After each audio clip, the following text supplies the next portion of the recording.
So objective today is kind of to tell you what is integrative medicine and what integrative medicine can add to the treatment. How many of you have heard the words like lifestyle, integrative, holistic medicine, functional medicine? So really it's adding non-pharmacological treatment options to already existing plan. And that can be like acupuncture, nutrition, mind-body connection, guided imagery, meditation, relaxation. We talk about importance of sleep, of exercise, and so on. So again, adding that lifestyle modification, non-pharmacological treatment options to address the whole health. If you look at the World Health Organization definition of health is complete physical, mental, and social well-being, and not just lack of disease. So again, we need to address everything, not just specifically the cancer treatment. So again, observational studies looked at a relationship between diet, physical activity, and body weight, and the risk of cancer. And specifically, again, for chordoma, I couldn't find specific studies. There is a correlation between that lifestyle changes specifically for breast, prostate, and colon cancer. And we have a great research on cancer survivorship for these cancers. So my talk based on everything we know about the cancer survivorship and what are the lifestyle modifications associated with better outcomes. So this is the World Cancer Research Fund, and also there is American Cancer Research Fund. These are the lifestyle choices that are connected with better outcomes. And also at the end you'll see also it's like somebody comes and say, I have a higher risk for cancer because of family member, genetic testing, what can I do? I'm waiting to have this test like every 6 months or 1 year. So these are all lifestyle choices that are correlated with lower risk of developing cancer. So I'll go one by one to all of them and kind of like in detail. So the first one is being in a normal weight. So both being underweight and overweight is correlated with poor outcomes. So again, specifically for some diseases, obesity increases the risk. But again, for chordoma, I cannot find any studies on that. The second one on the list is physical activity, and probably the next 5-6 slides will be on that one. Very important, before, during treatment, after treatment to do physical activity. And when we say physical activity, it could be just chair yoga, it could be stretching in the bed while you're doing the exercises, moving your arms, legs. It doesn't matter what. So you need to start where you are and build up from there. It could be a balance exercises. But overall, the guidelines is to try to get that 30 minutes of physical activity every day, like 5 days a week at least. And so I'll go over a couple of recommendations. So the World Health Organization statement on physical inactivity. So now I most talk about physical inactivity or sedentary lifestyle versus activity, because we can be in the gym 1 hour, but if we're 23 hours sitting, that's actually a great risk factor for developing chronic disease and advancement of cancer too. As you can see here, World Health Organization recommends 150 minutes of moderate intensity activity or 75 minutes of vigorous intensity activity. But 1/3 of adults worldwide did not meet that the recommendation, and this is worldwide. So if you look at the US, it's probably less than that. And then the physical activity, physical inactivity puts the adults in greater risk of heart attack, stroke, type 2 diabetes, dementia, cancers, breast cancer, colon cancer. So again, we're treating one cancer, but also you're at risk of developing a heart attack, of developing other diseases, diabetes, and they also complicate the treatment. So again, most of the studies has been done specifically and shows benefit on colorectal cancer, endometrial, and postmenopausal breast cancer. Again, that's where most of the studies are done. But also look at the sedentary behavior and cancer mortality. So this will include any cancer mortality. So greater total sedentary time was associated with greater risk of cancer mortality. And when you look at replacing 30 minutes of sedentary time with light intensity physical activity, it's associated with 8% lower risk of cancer mortality. And if you replace this 30 minutes with vigorous or higher level physical activity, that's 31% increase. And then again, there's like many studies, like even if you sleep 30 minutes more, so you increase the sleep with 30 minutes and decrease the inactivity time, that is associated with better outcomes. But also exercise is correlated with longevity and happiness, you know, when they ask people. So we always say that, like, imagine I invented a pill and I tell you I can give you a pill and you'll have, you'll decrease the risk of dying with 14%, and that's a 30 minutes of exercise a day. And again, yes, there is a side effects, you know, you might have a muscle pain, yes, you have to, you know, schedule it, you know, in your day activity and so on. But also that it's correlated with being happier and, you know, more meaningful relationships. And here I put what is considered a vigorous versus moderate versus light exercise. But again, I wanted to concentrate more to decrease the sedentary time versus more like looking at like, can I do vigorous? So it's not what I cannot do, but what I can do. And again, even housework, washing dishes, you know, shopping, knitting, I mean, doing anything that's considered light exercise. You know, I found most of my pictures on pixels, but decreasing the screening time, why? So, that was interesting find, like those who spend lifetime average of 6 hours a day watching TV can expect to live 4.8 years less compared to people who don't watch TV. And they even compared, like, if I'm watching TV versus sleeping, actually you're moving less while you're watching TV because you're kind of like sitting in one place and mesmerized. Well, you know, when you're sleeping, you're moving around. So even replacing that with sleeping is better. But in the beginning, I was thinking, okay, we'll watch TV later, so we eat more in the evening. Maybe that's the reason. But I mean, they took out updating and everything else. So far we talked about the weight, and I did put on that slide on the weight. You can go and calculate your weight, and the BMI and the normal weight is 20 to 25, and calculate that. So the next four, you know, things on the list that they do recommend is actually around diet, and that will show you how important it is. And so this is again like a very general guidelines, and you know, like you see, like there's, you know, if you're ready to make the next step, we can talk about that plant-based whole food diet, intermittent fasting. But as a general, I mean, there's 4 things I'll talk today. First, limit sugar and sugar-sweetened beverages, anything that has added sugar. Second, it's limit ultra-processed food.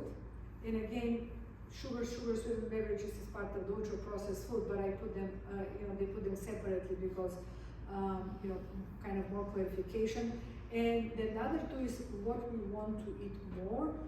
These are fruits and vegetables and whole grains and beans and nuts, or anything that you cook at home from a basic ingredient, so more plant-based. And then processed meat is daily meat is separately put there. I mean, it's also processed food, but World Health, if you Google World Health Organization and processed meat, it is actually classified as cancerogenic level 1, is the same as smoking or asbestosis exposure to lung cancer is eating processed meat to colon cancer. So again, it doesn't mean don't eat meat, but you can boil it, bake it, and we'll get to that slide. Think of how many fruits and vegetables you eat a day. And kind of in your mind, I don't want you to show me hands, but 1 portion of vegetable is, it's like a 1 cup of raw vegetables or half a cup of cooked vegetables. So when you're thinking how many fruits and vegetables I eat a day. So as you can see here, these are the general recommendation, total of 5 between fruits and vegetables, with more favoring vegetables because they're lower in sugar. And as you can see here, 1 in 10 adults is meeting that requirement. So when I usually talk, you know, with people individually, let's see where we are starting. Again, if you're already optimized, then we can go further. But first, let's meet that basic requirements, 4 to 5 servings. Here, as you can see, people who eat 5 servings of vegetables and fruits a day compared to 2, they reduce the cancer mortality with 10%. So again, think of, and again, when I say 5 servings, one big salad can be actually 5 servings. You know, like 2 or 3, I mean, my big salad is like 2 or 3 green leafy vegetables, and if you put some, you know, carrots, or you can put some, you know, artichoke, and I mean, like, you name it, whatever you want, like onions and so on, you can make that, and you want to make it colorful, you want to make it, you know, we call it like a rainbow, like today it's something yellow, something blue, and so on. So here is the dietary guidelines for Americans that it was developed as a goal. So this is like the numbers, how much fruits, vegetables, grains we eat, and this is 2025 data. So the first one is total vegetables, and when you look at the chart, the greenish, you know, turquoise color is what is recommended, and the purple is what we actually consume as a nation right now. So when you look at the vegetables, again, this 3 or 4 a day, look at the purple, we are not there yet. The second one is the darkly green leafy vegetables, also we don't need that. When you look at the red and orange, actually we're doing very poorly on that one. So think of red and orange, you know, beets, for example, carrots, for example. You know, when you eat a pepper, it can be green, it can be yellow, it can be orange. You know, grapefruit, you know, like papaya. Think of anything that's red, orange. Then the next one is legumes and beans. Again, you know, like we don't meet that criteria, and I'll talk about beans later, but I'm a big proponent of beans because they're very high on protein, very high on fiber, and they have lower glycemic index. And when you look at the starchy vegetables, even there we don't meet that criteria. So at the same time, when you look at the grains, total numbers of grains, we do meet the criteria. However, if we divide them into a processed grains, white flour, you know, like refined grains, we're eating above the norm. But if you're looking at the whole grains, we can barely get to 1 serving a day. So when we're talking about grains, every time we replace the refined grains with whole grains, it's good for weight loss, it's good for you know, longevity, for cancer, because it's high in fiber and it's less processed. And again, anything that you buy is, and why it's high, the refined one, because anything you buy, a dessert, you know, bagel or cookie or anything, it's made from the refined ones. And then the last one I put here is the meats, seafood and nuts. So the total protein, again, we as a nation, I have many people like, I need to eat more protein, more protein. As a whole protein, we get that. However, when you divide it into where it's coming from, again, it's mostly coming from the, you know, the meat and eggs and poultry, and we don't meet that requirement from, you know, when it's coming from the seafood. So the other dietary guidelines for Americans is also to limit the added sugar to less than 10% of the calorie a day. And so the first one, the far on the right one, is how many percent of people actually meet that requirement. So it actually eat more than that, so 59 and 63%. Same thing with saturated fat, like 73% eat more than what we should be eating. And when you look at the sodium, look at the guys, 97% of guys eat more than the required sodium. And again, sodium doesn't come in a shaker at home usually. If you eat one processed food, like, you know, chips or something, or soup that you buy outside, you're already over the limit. And I'll give you actually here a funny story. You know, I go to Europe, you know, where my family is often, and so I'm coming back, and my typical thing in the plane is to bring the tomato juice. You know, when they come in, and so guy comes and I said tomato juice, and so he comes again. I mean, it's like a 13-hour flight, and he said, like, are you sure? And I was like, yeah, I'm sure. So he gives me the you know, the can without saying much, and pushes that and says, like, okay, read the label and tell me if you still want it. there was a 770 milligrams of salt. Wow. Because there is different brands, you know, I've seen the V8, it's less than that. So again, sometimes you get the education in unexpected places, but but a very good education. So again, like 770, you know, like what's your goal? But also, this is not specifically for cancer, but I like this study because it was done in 5 different continents, and it was in 613 communities. It was done over, 7 years, and included 130,000 people. So what they actually did, they were asking them, to fill out a questionnaire every 3 years. What do you eat? And then divide the food that they eat in the groups. Is it vegetable? Is it fruits? Is it beans? And they wanted to see around the continent, the globe, what is the correlation between what they eat and heart attack, stroke, cardiovascular disease, mortality, and total mortality.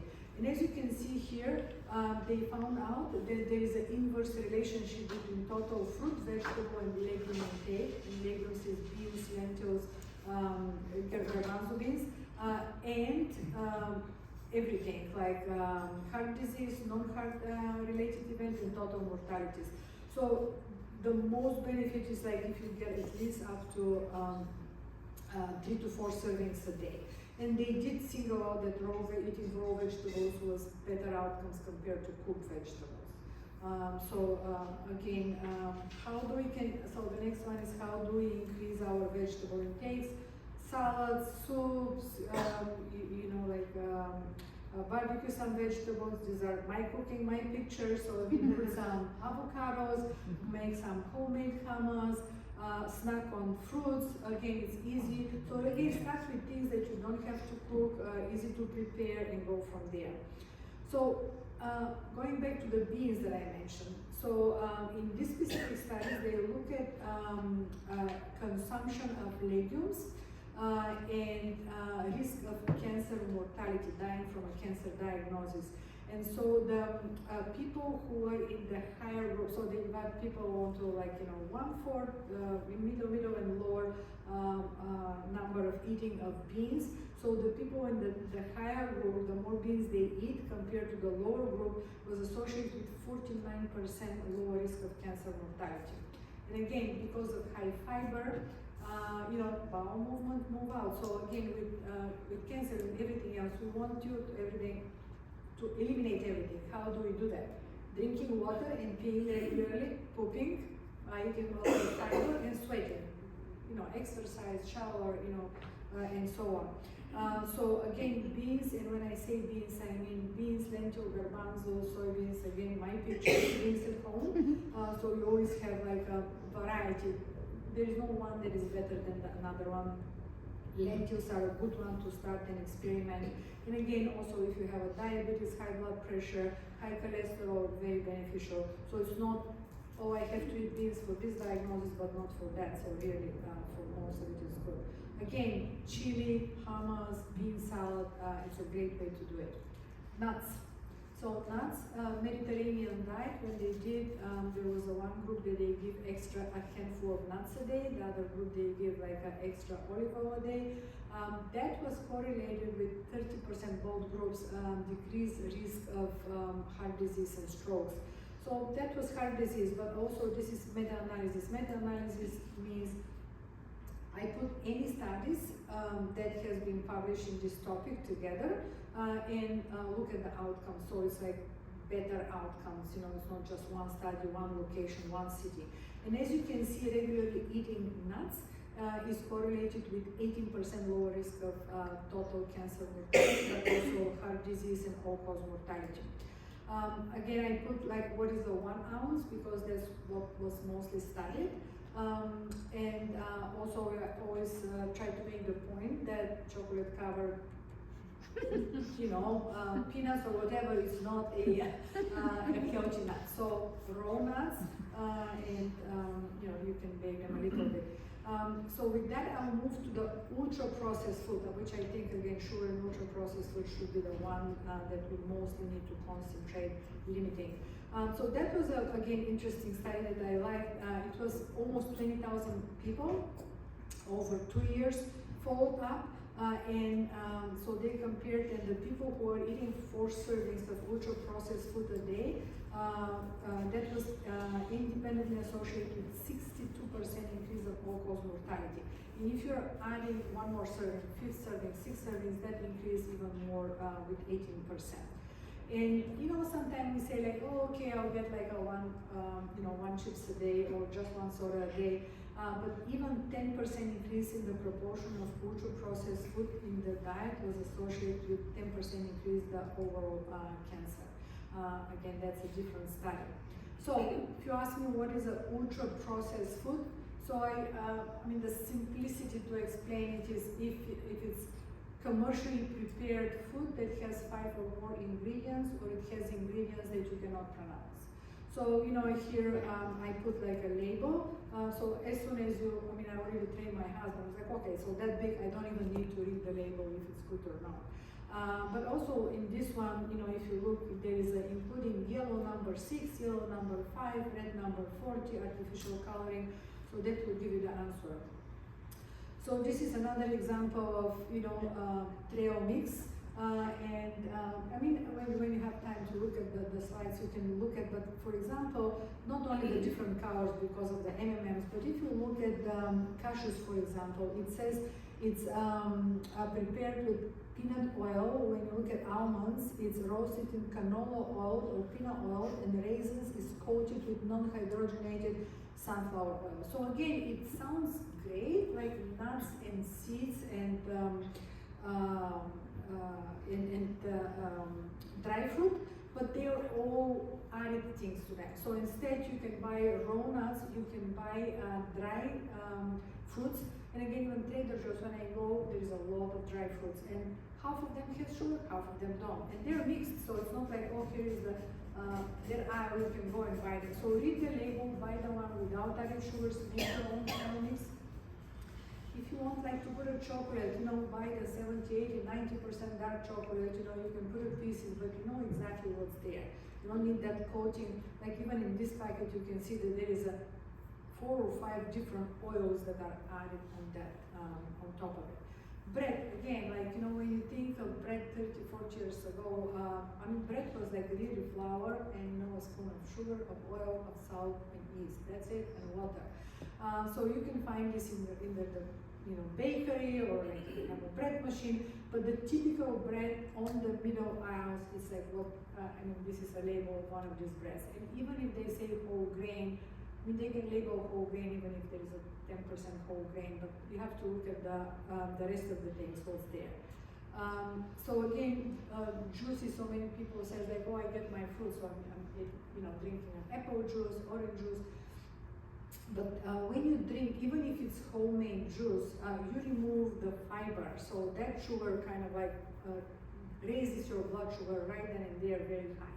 So you want to either make it as a smoothie like the whole fruit, or you want to eat the actual fruit, is the best. So again, the next one is moving to that processed meat, and I gave you the links to look at the World Health Organization and processed meat. Eating processed meat, even 50 grams of dairy meat a day, increase the risk of colorectal cancer with 18%. But also you can look like what is a processed meat. Processed meat is anything that is salted, cured, fermented, smoked. So what is the best way to eat meat? To buy the actual meat and either boil or bake. So cook it with a lot of moisture that you have like less cancerogenic. So again, soup, bake, you have to have some liquid around it. You don't like that black lines, you've seen that probably on the TV, people talk about it, like that barbecue, like the red, the dark lines, you don't want that. Also like turkey bacon is still bacon, so it's a processed meat. If it's a smoked fish, it's still a processed meat. So again, anything that's animal protein, again, cured, salted, fermented, smoked, it is considered a processed food. The next one is sugar. I'm back to that sugar. And again, I am not against the normal carbs that are coming from the beans, from quinoa, from the whole grains, But first work on what is the added sugar. So look at the label, where is the added sugar? Again, drinks, mocha, drinks, frappuccino, things like that, ice cream. So this is where most of the sugar comes from. But we have found, many of the, let's say, pasta sauce, like in our weight loss class. I mean, there is one pasta sauce that has 12 grams of sugar in half a cup. So if you put a cup, then you're getting 24 grams. Another unusual place I found is balsamic vinegar. And for example, one of the one that we normally was buying was like 9 grams of sugar per 1 spoon. So if you put 2 spoons of balsamic vinegar, you're getting 18 grams of sugar. You better get a dessert, like for that I can cook at home. So really, when you're thinking about the food, I don't know how many of you have read some of the books of Michael Pollan, but I like his summarization: eat food, not too much, mostly plants. So again, a lot of fruits, vegetables, whole grains, beans, and on. So the next one on the circle was alcohol. So I did look at the recommendation just before this lecture, because when I was giving this lecture 2-3 years ago, the recommendation was to limit the alcohol to less than 1 drink for female, less than 2 drinks for guys. I mean, best not to drink, but now the recommendation is changed to, for cancer prevention, it is best not to drink alcohol in survivorship. So now they're more aggressive on that. And also for brain health, now the recommendation is kind of changing for that. So, I'm not going to go over what is serving a drink. Again, now the recommendation, the maximum you can decrease, the best it is. Supplements. Supplements, we give supplements for a specific reason. So for example, if you are vegan and that means you don't consume B12, supplying that is, we need to do that. Vitamin D, if it's low, actually bringing it up, it's good for you. But there was no study showing that taking supplements will cure your cancer, will decrease your risk of developing cancer. So again, do not use supplements for cancer prevention. But again, for specific reason, we can give that one. So with that, I will move a little bit, how do we address from integrative medicine some of the side effects of the treatments. And the most common side effects, that I saw, and these are the typical side effects, is fatigue and pain. And again, that's stress, depression, adjustment, and insomnia. Again, in the integrative world, I divide the treatment into kind of groups. One is the nutrition, the second one, kind of lifestyle, sleep, address all of these things. Stress management, we do have a mental health worker that can work on, again, guided imagery, stress management. And then we do have traditional Chinese medicine and acupuncture and massage therapy is part of the manual therapy. And here in this group falls physical therapy, chiropractor, osteopathic manipulation, aquatic therapy, yoga, tai chi, so all of the above. So I don't know how many people have heard about Society of Integrative Oncology, but these are oncologists who are using also the integrative medicine approaches for treating cancer, kind of combining together. And they come with the guidelines for us. So I specifically put here some of the guidelines that how to treat this pain. So for example, for cancer-related pain or musculoskeletal pain, the recommended integrative options are acupuncture, reflexology, massage, yoga, and guided imagery. For procedural pain, so before procedure, I know some people use that for tooth pain before procedure, and I don't know, some of you have used during these treatments guided imagery. In guided imagery is like close your eyes, imagine you're in a happy place, take a deep breath in and out, and there's many apps that you can use for that. But really the research is behind the acupuncture, reflexology, music, massage therapy. For fatigue, and I'm sorry for the small letters, but I wanted to put exactly their recommendation. Really for that one, for both during the therapy and after the physical activity, whatever you can do, like dancing, walking, yoga, stretching. It was the first one, and everything else was around like a mental health, like doing guided imagery, cognitive behavior therapy, working with the psychologist to work on that fatigue. And then the mind-body connection is the link between person's thoughts and attitude and behaviors in their physical health. So here's a couple of ways you can work on stress management or adjustment. Also, again, mindfulness doesn't mean I'll disregard what I have or what I'm doing, but it's being fully present in the current moment without being judgmental. How many of you have heard of belly breathing and deep breathing exercises? So really take a deep breath in and hold, and breathe out. And there is a difference. Some people practice. I put here 5-5-5, meaning like 5 seconds in, 5 seconds you hold, 5 seconds out. I also like sometimes explaining it like 5 seconds in is like smell the roses for 5 seconds, hold, and blow out if you're blowing a candle, like very deep. They call it belly breathing because you want to breathe through the belly. Also, there is a different one called 4-7-8, so it means 4 seconds in, you hold for 7 seconds, and so the out is longer. Again, whatever is easier to remember, to practice, to do, it's very good for mindfulness.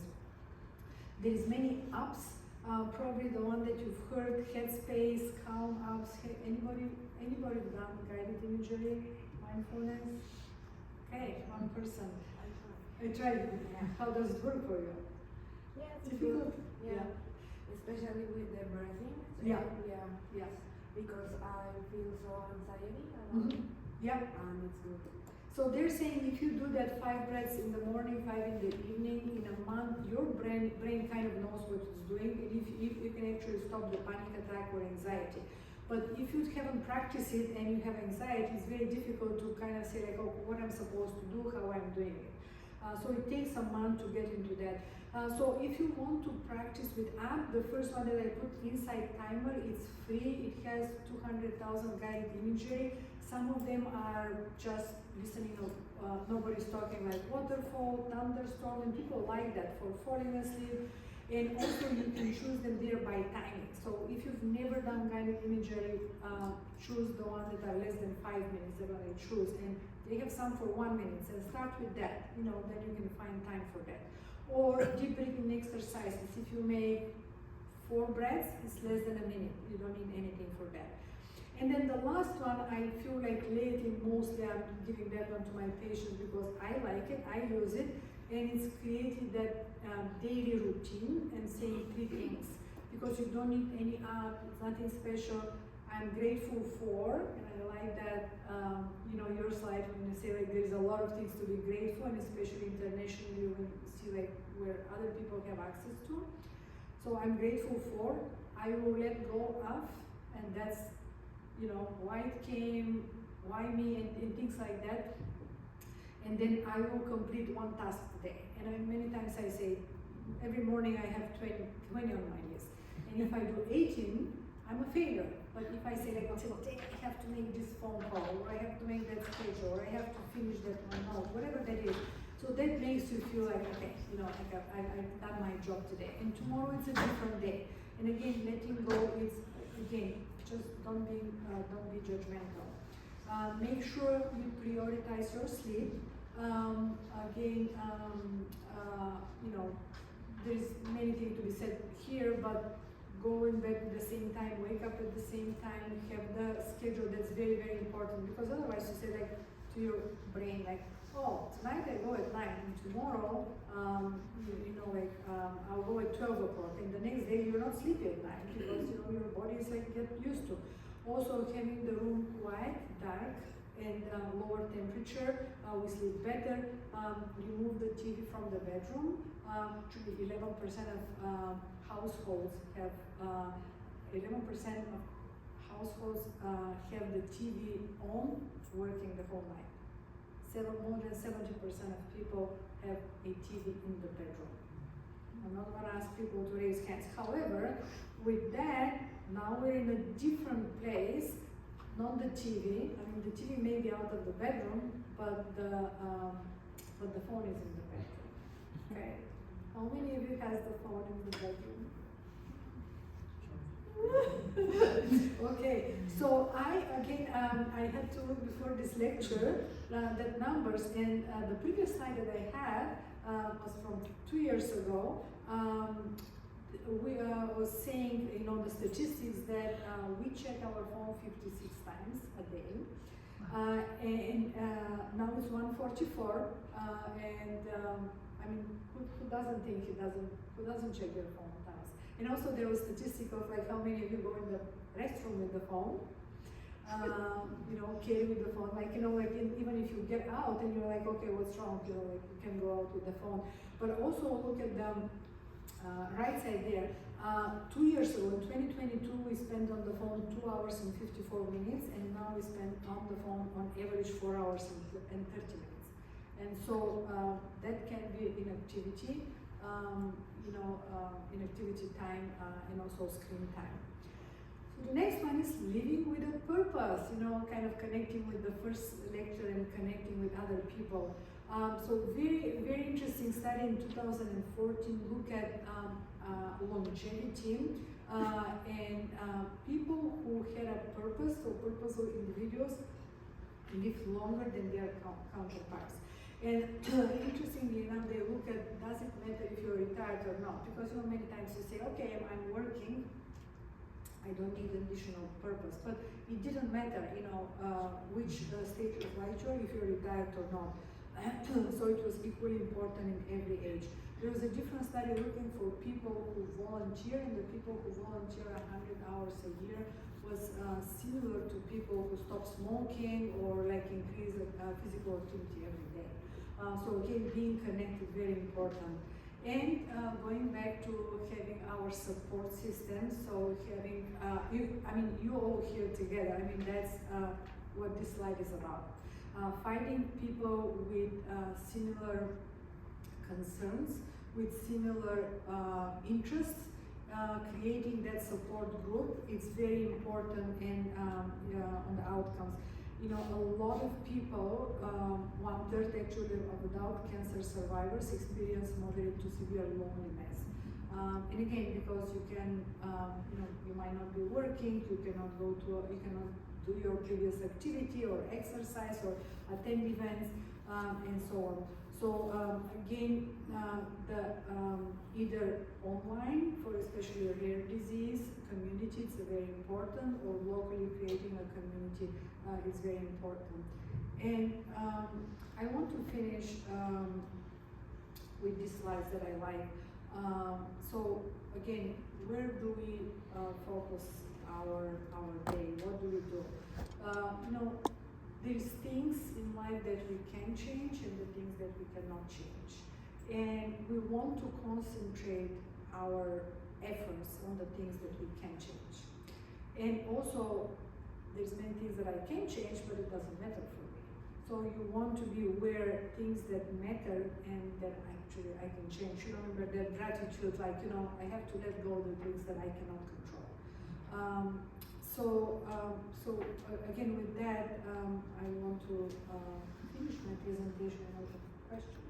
We have time. Yes,